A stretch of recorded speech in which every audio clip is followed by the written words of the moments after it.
Okay, so I'll just get us started. I think some more people might be trickling in. I'm particularly sorry that I don't speak Spanish because I look like I should speak Spanish. It's a real crisis for me, but I'll work through it. My name is Amar Bhatia. I'm part of the TWAILR editorial collective. I came here from Canada, but my mother is from the Philippines. My father's from India, hence the Spanish-esque, I don't know, things. Oh God, you don't have to take pictures of everything.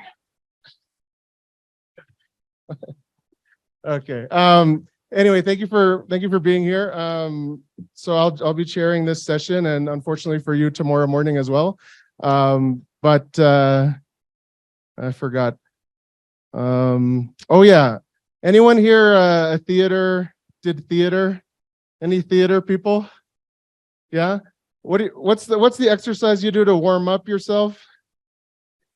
Yeah, no, like with your body. No? Okay. Anyway, I know it's been a long day. I think, is this the day 5 of the academy? No? Second day? It's been a long time, but if you're feeling a little tired because we're the last panel of the day, yes, we are. Feel free to stand up. I won't do that because I have too many wires, but or in your seat, just shake out your arms and your legs a little bit, and you can roll your neck if you want to, just to wake yourself up a bit, so that you can be a good audience for our amazing speakers here. I don't know. We had some theater people in my class this winter, so they were always wanting to shake stuff. I didn't do theater. What else? Okay, I told you who I was. Partly related to some of the comments from earlier today, and then also the panel we just heard. Also, I guess, as Sujith and others have noted in Canada, which I just want to say is not a model in any context. If that sense of that is permeating the room, not at all, but we do also acknowledge the land when we're starting events. And I came from Toronto, like I said, it's Huron-Wendat, Anishinaabe, and Haudenosaunee land. And just related to what we had heard, I forget who shared it, but the Anishinaabe creation story, part of it is that all the different beings of creation are collaborating to find land in the context of a great flood. And it's sort of people looking for a home and land in a shared context of landlessness. And in that story, the ones who come last are the people, and in that story, the Anishinaabe people. And if you think about that in the context of what we just heard, and then also in the context of migration, the ones who came last or most recently could also be considered the immigrants or the migrants or whatever the term may be in whatever the jurisdiction is. That's from Anishinaabe law. Haudenosaunee law, which is also part of the territory that I teach in, has actually a wampum belt, like a treaty belt, called the Coming of the White Faces belt. And that belt is meant to signify, I think, something from an earlier comment, where the settlers who came did not know how to survive or live off the land, use the resources, really do anything. So it was a belt signifying that the Haudenosaunee were lifting up these newcomers so that they could survive and thrive in that space. And you'll probably see from this panel, at least my understanding of it, how we went from the situation of Indigenous peoples being the hosts with the authoritative law in a territory, to then, corporations getting charters, dispossessing that land, and then Indigenous peoples actually being regarded as quote unquote aliens or guests or visitors or immigrants, whatever the case may be, in their own lands. So I just wanted to share that while acknowledging the territory where I teach, and also just briefly introduce our speakers. I'll start with Dayanna Palmar, who is a YU lawyer, researcher, journalist, and she wears many hats. I've heard too many hats, but she'll introduce herself more fully because we have just met. And then also Professor Anghie, you already know from earlier today. I won't introduce him again because he'll make some joke about a nature documentary and something about the elders and the animals. If you don't know Professor Anghie, he was joking before about those memos and the rule of law. That was a joke. I just want to clarify that. Yeah. I don't know, I find it very difficult to speak now in the sense that irony and sarcasm are not. Social media has no room for irony and sarcasm. Anyway, that's my introduction. We'll start with Professor Anghie for about 25 minutes. Then we'll hand over to Dayanna for 25 minutes. Then we'll have about half an hour for Q&A. Hopefully, oh no, okay, I'm speaking way too fast. Oh. Okay, thanks, Amar. So I'm sorry, I am inflicted on all of you yet again. But let me thank again the organizers, and it's a great pleasure and honor to share this panel with Dayanna. And I'm looking forward to hearing what she has to say and learning from what she has to say about that particular topic. Amar gave us an introduction about who counts as a migrant, and a traditional idea of who is an alien. And all this should be considered also in the context of the reading that he distributed.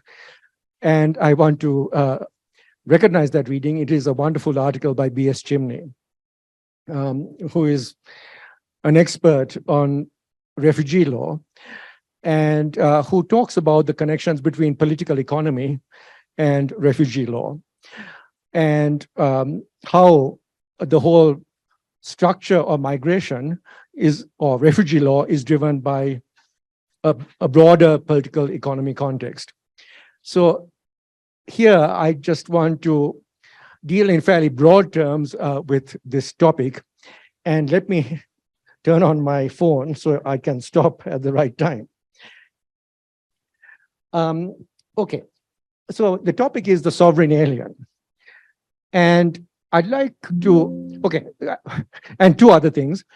This morning, we talked about history.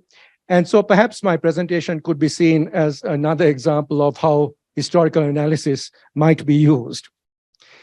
The second question is a more difficult question, perhaps, and that is a question of, does scholarship matter? What is the relationship between scholarship and social change? Because I think that is the question that seems to be percolating throughout the discussions and questions that different people have asked me at the interval and elsewhere. Like, I would say in that context that I felt that the earlier panel this afternoon, Apollo and Kelly, gave us a superb example of the relationship between scholarship and activism. But I wish perhaps that it was an embodiment of that, and being self-conscious about that topic, I think would have helped us appreciate the relationship between scholarship and this whole problem or difficulty of social change against, you could say, the status quo, which has been established over all these centuries. You know, I thought that was a superb panel for all those different reasons. But here, let me also try and make this an explicit issue for all of us. So that's a perspective that you might, or question you might keep in mind as I'm presenting these materials. Does it matter? Okay, so here, the term sovereign alien could be seen as a contradiction.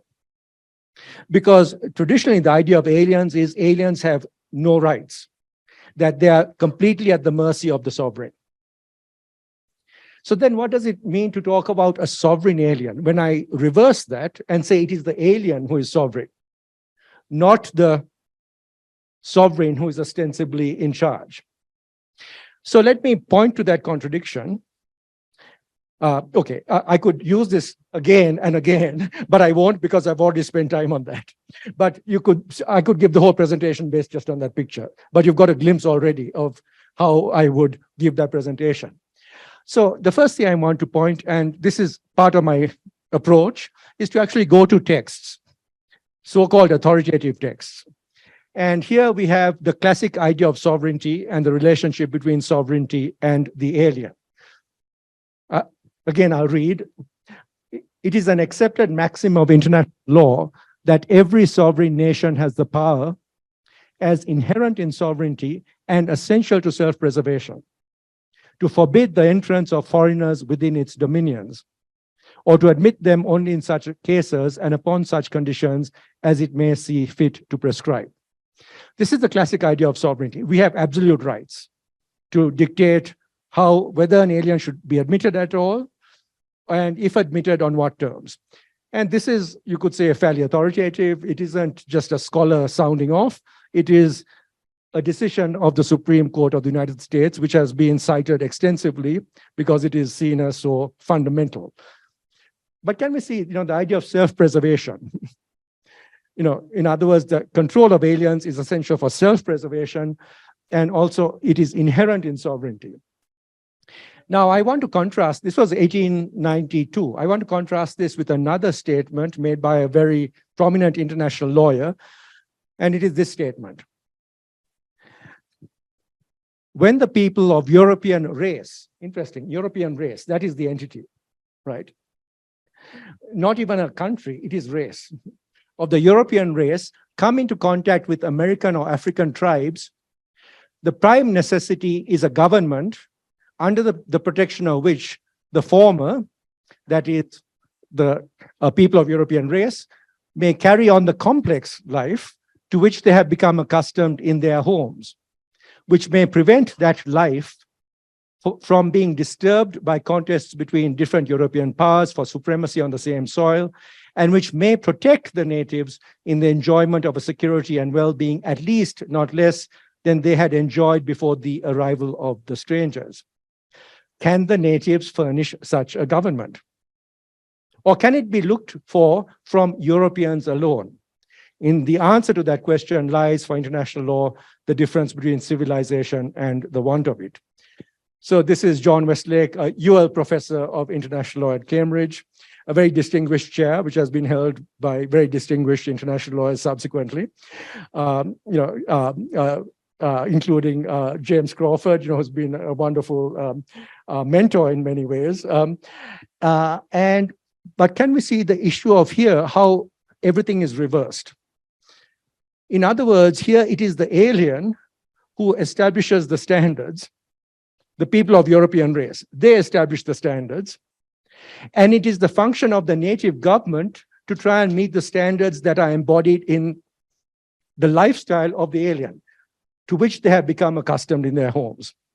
So can we see the reversal? You are not a civilized government unless your government protects the European race in terms of the life to which they have become accustomed in Europe itself. So can we see, this is what I mean by the sovereign alien. It is the alien who is sovereign and who prescribes the standards. If you don't meet the standards that this alien expects, then you are not a civilized government. And of course, we know that in international law at this point of time, if you're not a civilized government, you are not sovereign. You're not fully sovereign. So we can see a complete contrast in terms of this whole issue of, basically, if you're a white European settler, then you establish the standards that the government of that particular region has to comply with. So what are the consequences of this, and how did this come about? Again, it's a historical inquiry. How do we explain this sort of discrepancy? And there are lots of terms here that we need to look at, but race, civilization, each of which is very complex, but I've got 20 minutes. Okay. I would trace the beginnings of this to, doesn't everything begin with him? Francisco Vitoria, or is it just me? That's become kind of embedded in the way I view the world. And let me just say from the beginning that Vitoria was a very, very brave man, in my opinion. And I want to make this distinction between people who are brave and courageous in their own time, but produce ideas that could be used in lots of different ways. And so here it was Vitoria saying it was permissible from the beginning of the world when everything was in common. Very interesting and convenient concept, which has progressive dimensions. Everything is in common.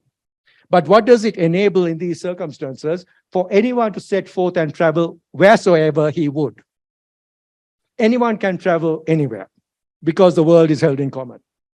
It is certain that the Aborigines, that is indigenous peoples, can no more keep off Spaniards from trade than Christians can keep off other Christians. So we have complex issues about personalities here, but can we see the issue of trade comes in right at the beginning here? In other words, political economy.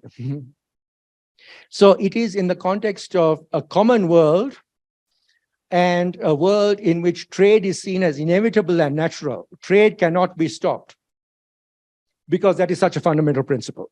Next slide.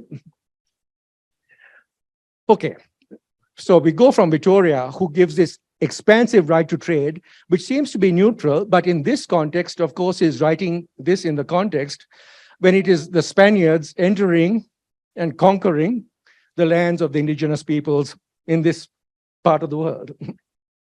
So it seems to be neutral, but the consequences are quite severe.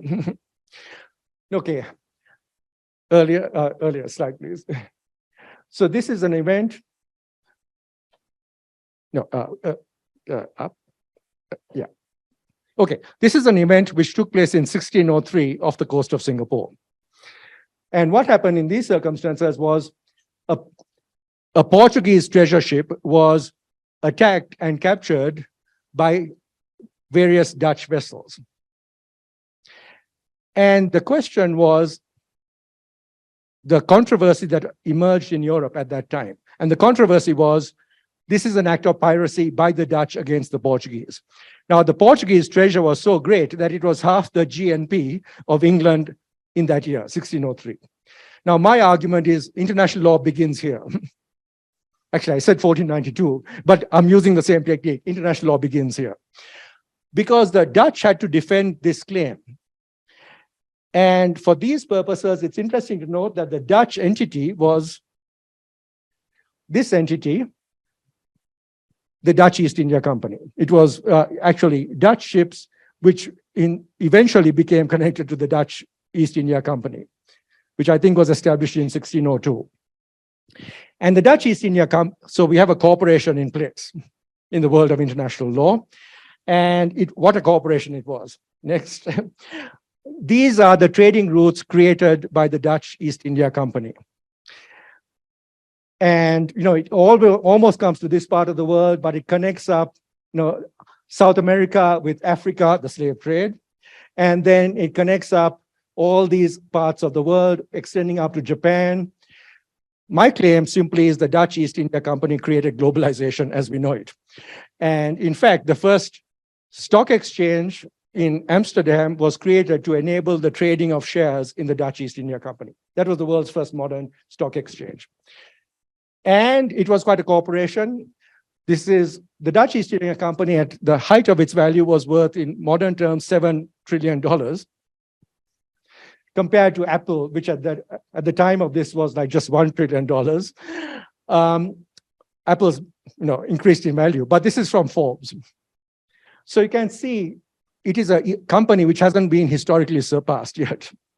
Now, this was before the collapse of the tulip economy, but I won't go into that. So there's a big problem with that. Next. Okay, so the Dutch East India Company wanted a lawyer to provide a justification for the actions of this company. Because the Dutch East India Company wanted to say, we are not pirates, we are acting entirely legally. So who did they choose? Grotius, this precocious, brilliant young lawyer who still was known to be brilliant and who was trying to make a reputation for himself. This is the young Grotius, not the traditional portrait of the elderly statesman like Grotius. And the young Grotius wrote this book called The Free Sea to justify what happened. And I don't have time, so let's just go through this very quickly. So here are some of the same ideas that Grotius tries to present in order to say access to all nations is open to all. In other words, migration is possible to everybody, not merely by the permission, but by the command of the law of nations. So suddenly that has become a fundamental principle of the law of nations. But you can see the connection with Victoria. So you cannot possess the sea. That was a crucial element as well. That's fundamental to even to the contemporary law of the sea. Next. And he said, there are certain fundamental rights. These are the fundamental rights. The examples afforded by all living creatures show that force privately exercised for the defense and safeguarding of one's body is justly employed. Furthermore, such force is also just when the purpose is defense or recovery of one's property, nor is it less so when employed for the collection of debt. I want us to note here this idea of self-preservation. It's the same concept that we find, remember, in that earlier quotation from Mr. Justice Gray. Self-preservation, but used in a very different context now. But what we are talking about here is economic self-preservation. Can we see the idea of debt, the idea of property? It is in that context that we see the characteristics of the personality that is to be protected. It is not anything to do with all the rich and complex issues described and discussed in the earlier panel, which is self-preservation in terms of your spiritual integrity and your connection with territory and your connections with the land. This is a very different type of individual. It is an economic individual. Can we see that? Okay, next. Grotius had to recognize that this is not a human being that is dealing with in the classic sense. No one will maintain that the East India Company is excluded from the exercise of that privilege to go to war, because the earlier slide, as I suggested, it is we have certain fundamental natural rights, the right of self-preservation, the right of trade. And if those rights are actually denied us, then we can take action ourselves. We can go to war. So in the context of Victoria, the denial of entry, if the native peoples prevented the Spanish from entering the lands, that was a justification for war. And that pretty much is the justification classically provided for how this whole territory became assimilated, conquered into Spanish sovereignty. Sorry, can we go back? I haven't finished.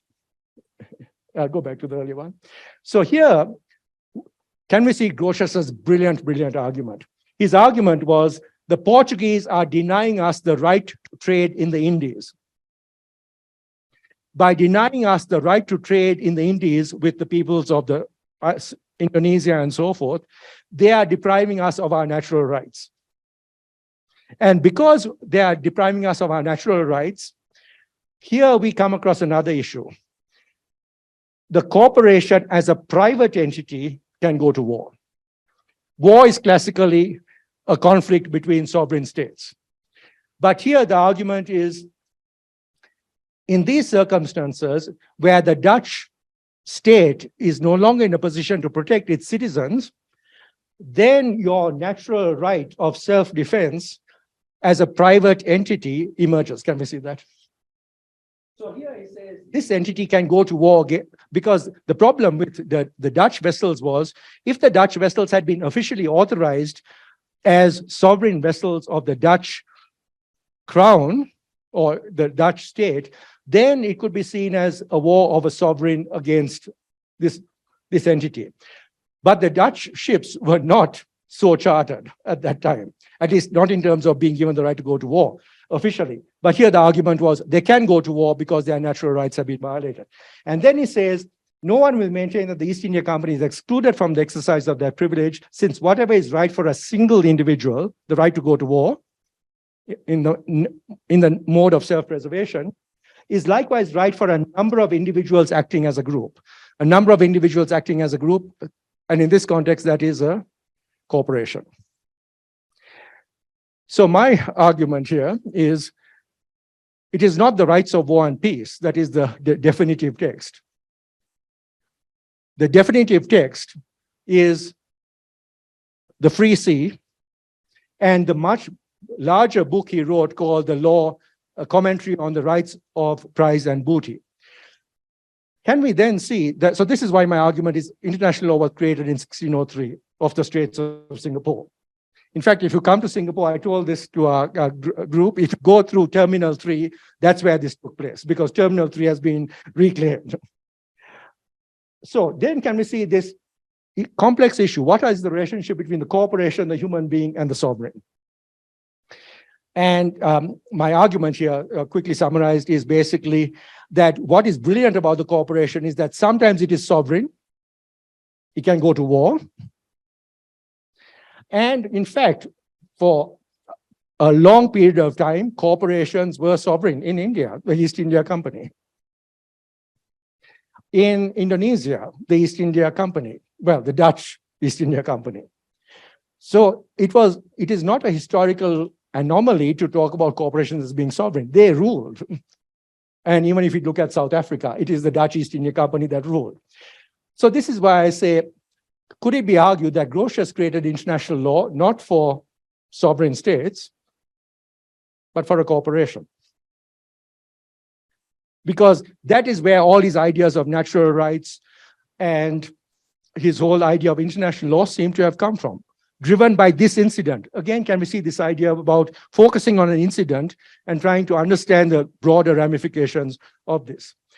So the brilliant thing about a corporation is sometimes it is a human being. And we can see that even now, corporations claim human rights. You can see at the beginning that Grotius himself makes that connection. And sometimes the corporation is sovereign. So if we look at foreign investment law, the corporation is sovereign. Think of what Nicholas and James were discussing. A corporation can sue a sovereign state on its own volition and rely on international law. Now, classically, it is only a sovereign state that can sue another sovereign state under international law. But because of bilateral investment treaties, it is the corporation that is sovereign. And not only is the corporation sovereign in that context, it is a superior sovereign, because as James pointed out, the corporation can sue the state under international law. The state cannot sue the corporation. And what is really brilliant is, human beings, human persons have obligations under international law. That is what international criminal law is about, correct? When individuals actually engage in atrocities, they can be held responsible under international criminal law.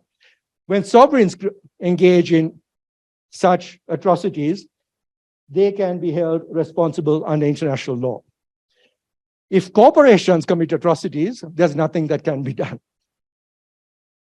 Isn't that brilliant?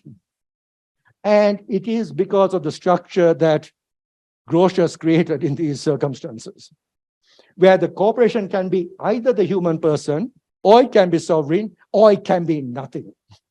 That is when it's most brilliant, when it disappears completely, as it has in the context of responsibility. Now, the other thing I want to say is, all the rest of it. But basically, what I'm trying to suggest is that it is now the corporation as alien that has this extraordinary ability, thanks to, in other words, we're returning to a kind of Grotian world where it is the corporation who has absolute right to travel anywhere and establish its own law. And that is what foreign investment law, I would argue, has achieved. Whereas in the case of individuals, if you're from the South, there are all these constraints on movement and on migration. And so we can see, the asymmetries that have been created. So here, going back to political economy, the interesting thing is that the rights of migrant workers is covered basically by the same legal regime. The rights of aliens covers migrant workers on one hand and corporations on the other.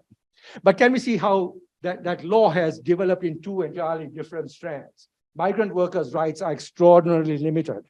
Corporations' rights have been expanding all the time. So we can see sort of this is a kind of historical analysis to try and understand what I would call the sovereign alien, which is now the corporation, or the corporate alien who has these extraordinary powers and is able to actually,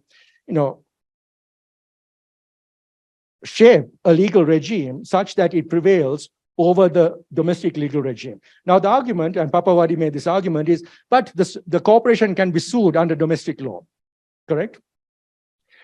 But as we have seen from foreign investment cases, when the government sues the corporation, it can trigger a foreign investment claim, right? So that is really not a solution. And so many cases have, like the cigarette cases, where countries have tried to regulate the sale of cigarettes, and corporations have said that is a violation of our property rights. Exactly what Grotius is talking about. It's a violation of our property rights, therefore we can sue you under international law for billions, right? So we can see, I suppose, how these asymmetries developed. And the question I will finally end up with is, so what? Now, I happen to be a person who thinks of perhaps international law as almost as literature. All I can do is to say, let's think about it in these terms. But the interesting question is, well, what follows from this? And I'll leave that question to all of you. Thanks so much.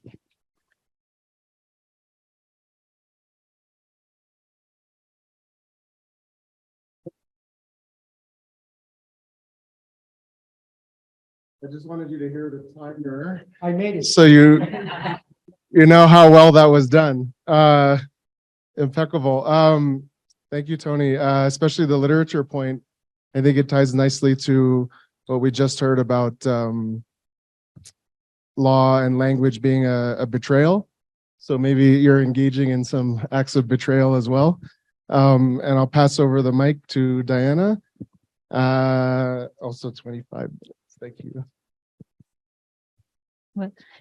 Bueno, muchas gracias por la invitación a participar en este panel. Yo me llamo Dayanna Palmar, soy abogada y periodista venezolana y pertenezco a la comunidad indígena más numerosa que existe en la frontera entre Venezuela y Colombia, que es el pueblo Wayuu.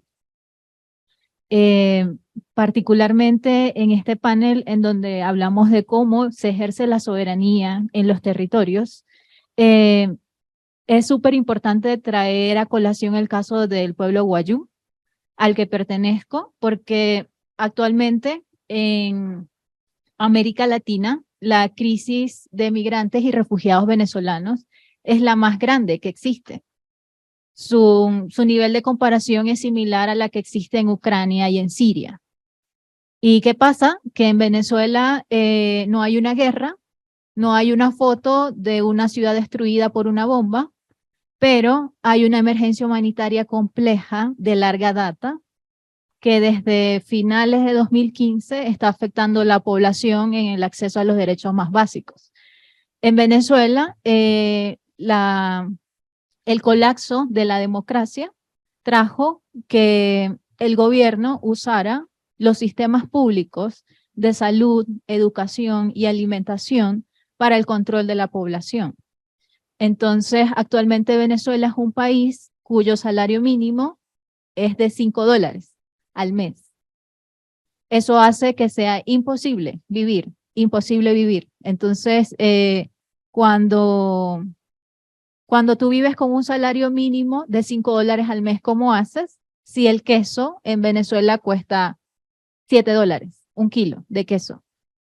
Por eso para los compañeros latinos que están aquí, o sea, cuando vieron las imágenes de los venezolanos caminando por Colombia, Ecuador, Perú, Chile, es por eso. Por eso es que la gente se va caminando del país, porque no tienen ya cómo irse. Entonces, actualmente esa cifra de migrantes y refugiados alcanza unos 7 millones, más de 7 millones de personas que han dejado Venezuela. 40% de esas personas que han abandonado Venezuela se encuentran en Colombia, que tiene aproximadamente casi 3 millones de venezolanos en su territorio. En este caso, si ya de por sí la situación de migración y de refugio es una condición de vulnerabilidad de la persona, a eso se le suman las personas que son indígenas, que sufren una doble discriminación por ser migrantes, por ser indígenas. En el caso del pueblo Wayuu, que a pesar de que compartimos frontera entre Colombia y Venezuela, actualmente la población, el municipio de La Guajira es el quinto municipio en Colombia que recibe a más migrantes y refugiados venezolanos.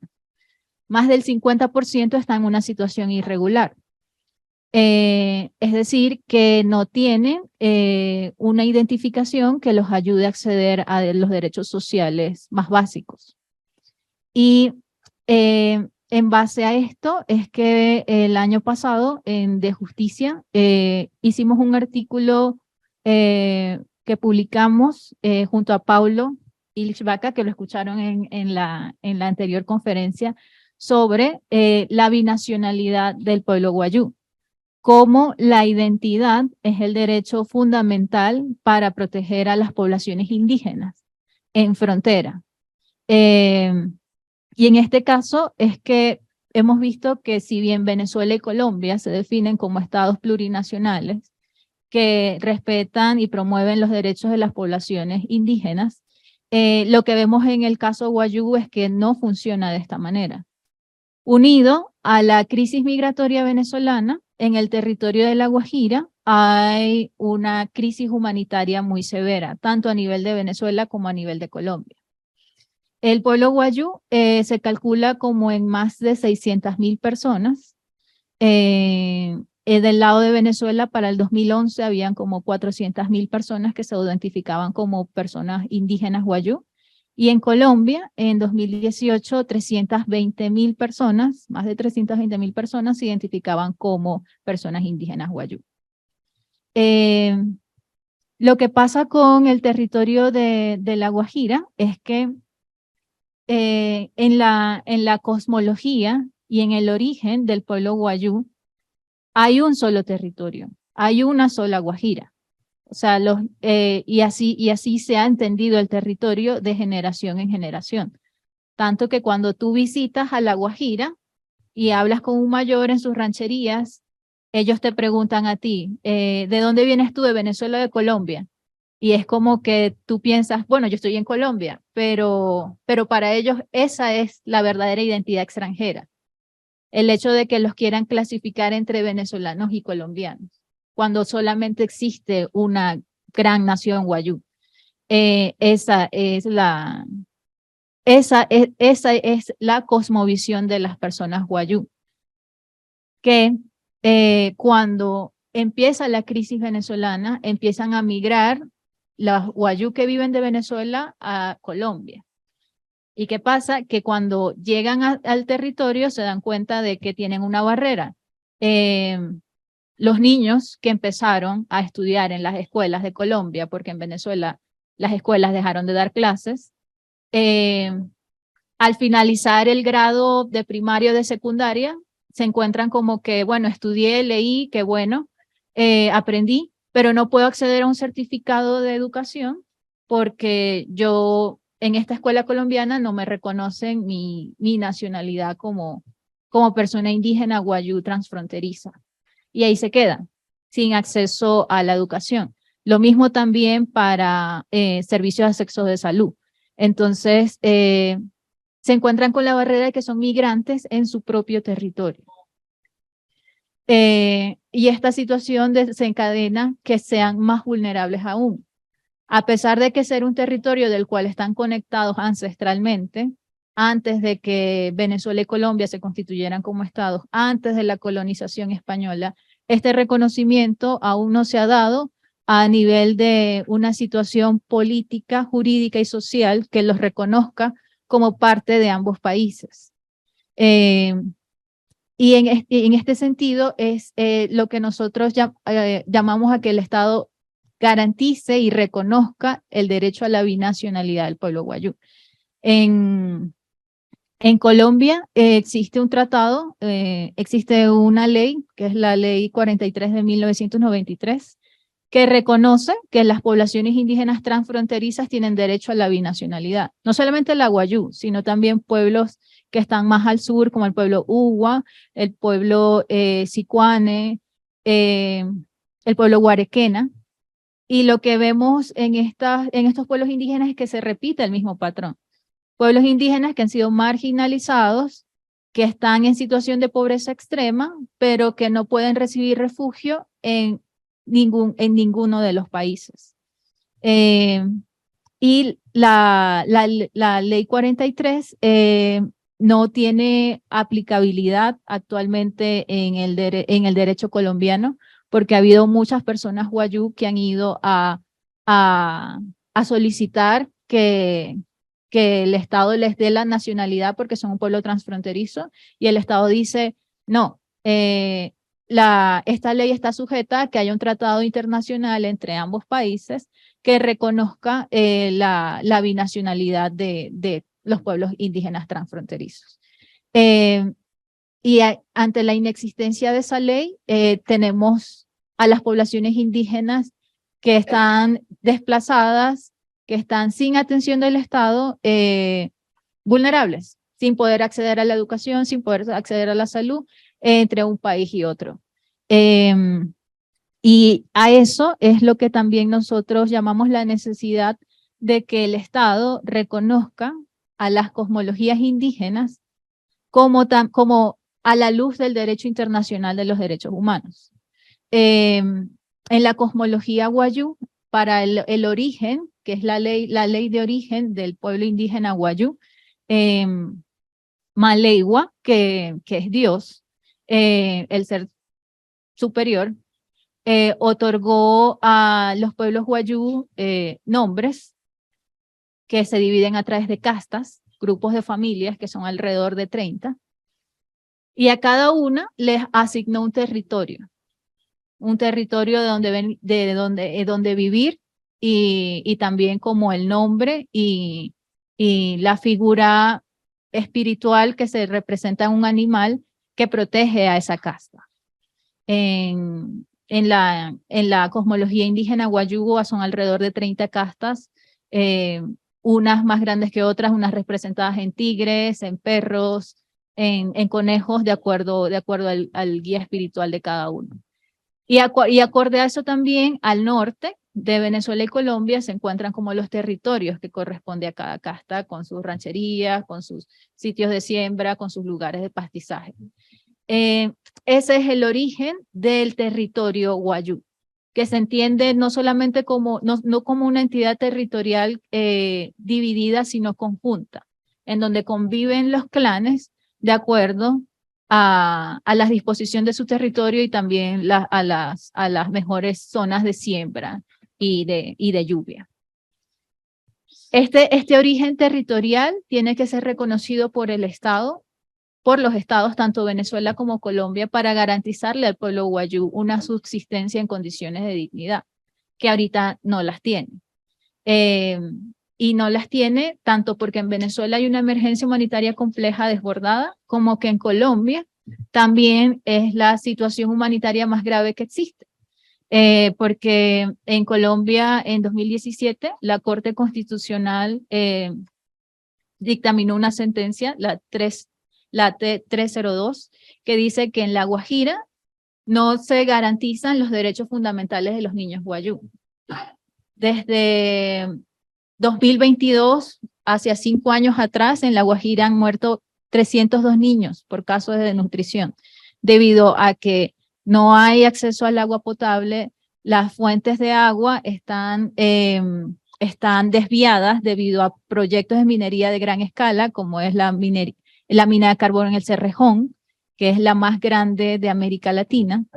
Y a pesar de que existen estos proyectos extractivos y económicos que le generan tanto profit al Estado colombiano, la situación en La Guajira es grave, porque no se garantiza seguridad alimentaria al pueblo guayú. Si tú no le garantizas agua potable a un niño guayú, ¿cómo haces para garantizar el futuro de toda la comunidad?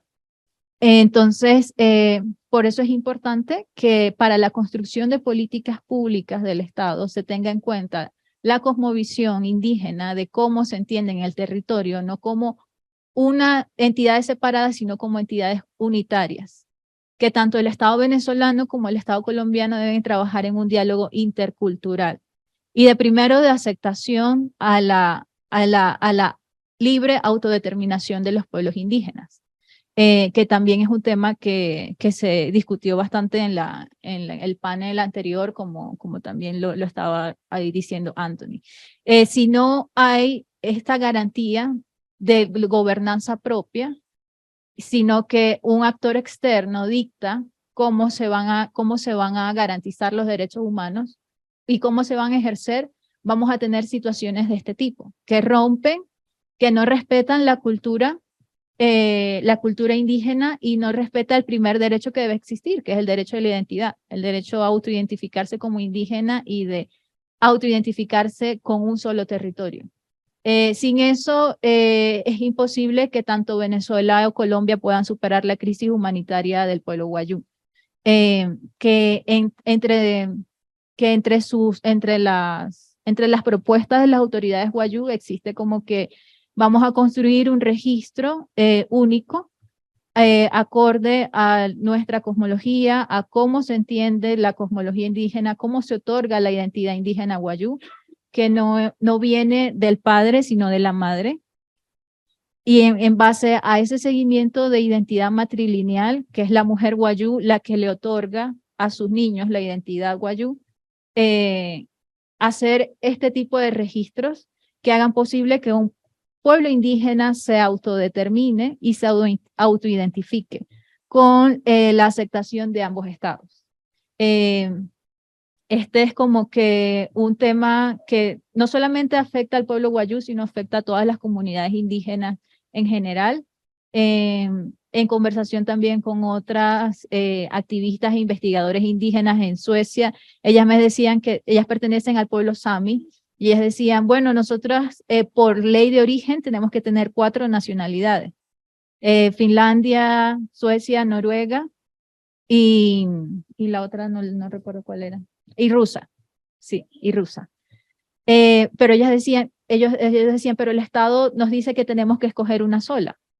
Entonces, ¿por qué hay como esta barrera a que las personas indígenas se identifiquen con una sola, si aparte de ser minorías, aparte de que somos minorías en todo el mundo, o sea, nos obligan a basarnos en un solo territorio, a basarnos bajo una sola cultura, cuando nuestra continuidad histórica y espiritual de los ancestros es anterior a las constituciones políticas y económicas de los estados. Es anterior también a los procesos de colonización. Los pueblos indígenas existimos como pueblos originarios desde hace muchos años antes. Y sin ese reconocimiento de los estados, pues vamos a seguir viviendo al margen, siguiendo como al margen de que qué pueblo indígena en América Latina no tiene índices de pobreza o no tiene índices de violencia. Seguimos siendo poblaciones totalmente marginadas, a pesar de la legitimidad que existe sobre la posesión de los territorios. Eso como una de las propuestas que comentamos en este artículo. Y lo otro como que quiero destacar son como los riesgos que existen en la frontera, porque bien sabemos que en Colombia la presencia de grupos armados irregulares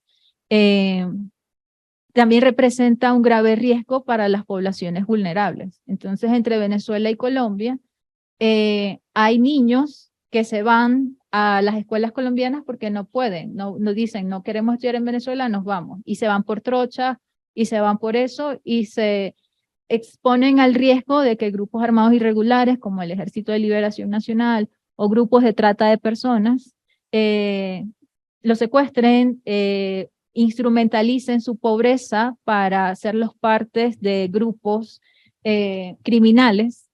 Y en base a eso también es como que la instrumentalización de la pobreza de las personas indígenas para redes criminales, para redes de grupos armados irregulares. Eso es uno de los riesgos que también se detectan en la zona de la frontera.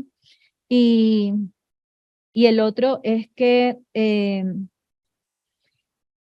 La Guajira actualmente los mecanismos que anuncian la protección para las personas migrantes y refugiadas no son suficientes.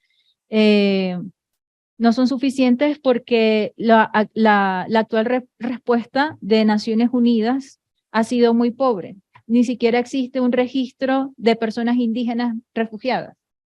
A pesar de que son más de 7 millones de personas refugiadas inmigrantes venezolanas, no hay como que una tasa que visibilice los números de las poblaciones indígenas. Y en base a eso tampoco hay una atención intercultural y basada en su lengua propia o basada en sus creencias. En La Guajira actualmente lo único que funciona de atención humanitaria son unos baños públicos puestos en UNICEF en las zonas de frontera, pero de resto no hay información para las poblaciones indígenas en su propia lengua. Esto es una barrera y también es una crítica hacia la respuesta humanitaria que Naciones Unidas instala sobre Venezuela y también también en ese sentido como la población indígena guayú no conoce sus derechos y prefieren y ante la situación de pobreza y desatención y de necesidades urgentes que tienen, tampoco hay como un sistema de organización que permita que podamos exigir nuestros derechos, sino que las personas guayú prefieren asumirse como migrantes y someterse al estatuto temporal de protección como si fueran personas extranjeras para poder tener acceso a derechos. Entonces, también el llamado es como que a que las agencias humanitarias sepan atender a las poblaciones con un enfoque interseccional, porque si no hay un enfoque interseccional, entonces no hay una verdadera atención y va a seguir siendo una crisis humanitaria desbordada, tanto a nivel de Venezuela como de Colombia. Y creo que como que esos ya serían los puntos. ¿Sí? Sí, ya como que...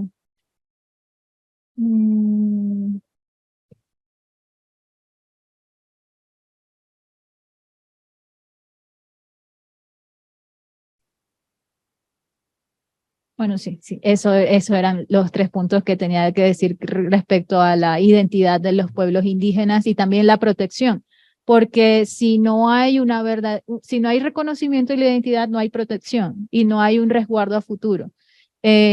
Porque seguro como estos temas de pueblos indígenas que son, ya tengan asentamientos propios o sean nómadas o sean seminómadas, siguen representando una minoría en todo el mundo.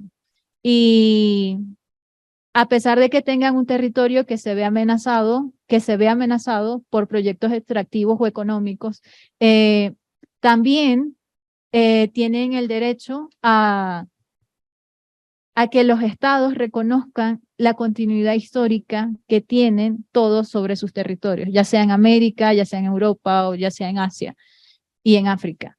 En base a eso es importante que a los pueblos indígenas no se los siga viendo como extranjeros ni migrantes en su propio territorio, porque creo que eso ha sido uno de los daños más graves de la colonización que siguen afectando hasta hoy en día. Gracias.